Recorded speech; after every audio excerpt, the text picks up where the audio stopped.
इस मन पे वे मेहमान, करती हूँ मैं उनको आदर पूर्वक प्रणाम। सबसे पहले मैम आप सभी तीनों मैम को हैप्पी टीचर्स डे मेरी ओर से, और मैं आपका बहुत बहुत धन्यवाद करना चाहूँगी कि आपने हमें अलग से टीचर्स डे सेलिब्रेट करने की इजाज़त दी। तो अब मैं अपनी मैम के लिए कुछ कहना चाहूँगी। किस्सा जिंदगी का कभी शुरू ही ना हुआ होता, किस्सा जिंदगी का कभी शुरू ही ना हुआ होता, अगर जिंदगी को जिंदगी बनाने वाला गुरु ही ना हुआ होता। इंसान वो जिंदगी के भवसागर से पार है, साथ जिसके माता पिता का प्यार और गुरु का ज्ञान अपार है। भगवान को भी भगवान बनने के लिए, भगवान को भी भगवान बनने के लिए गुरु का ही ज्ञान काम आया था। माँ ने तो उंगली पकड़कर कहा कि बेटा चलो, पर चलना कहाँ है ये तो हमें आपने ही बताया था।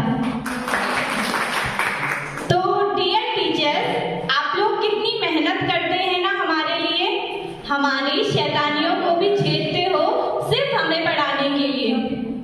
और हम सोचते हैं कि हम जैसी हरकतें करते हैं तो आपका गुस्सा होना तो लाजमी है।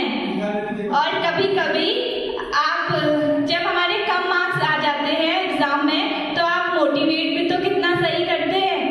आपके लेक्चर के बीच में अपने घर के कुछ किस्से बताना, कभी कभी कुछ मजाक मस्ती वाली बातें भी बताना। पढ़ाई के दौरान मूड सच में फ्रेश हो जाता है। हमें पता है कि आप उतने स्ट्रिक्ट तो नहीं, पर पता नहीं एग्जाम टाइम पे आपको क्या हो जाता है।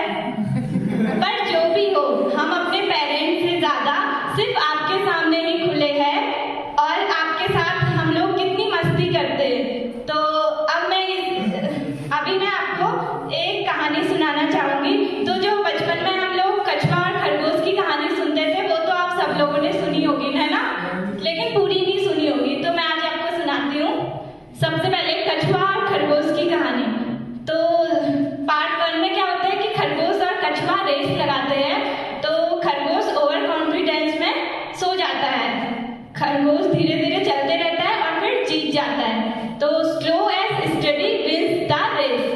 अब पार्ट 2, तो खरगोश का दिमाग हो जाता है खराब, तो वो कछुए से कहता है कि चल कछुए एक बार फिर से रेस लगाते हैं। अब खरगोश अपनी गलती को ध्यान में रखता है और जीत जाता है। तो गलतियों को ध्यान में रखो, दोहराओ मत।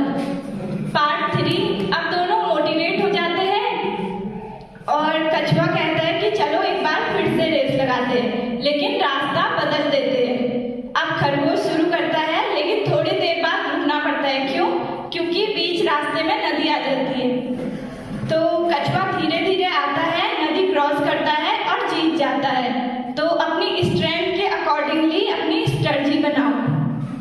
अब लास्ट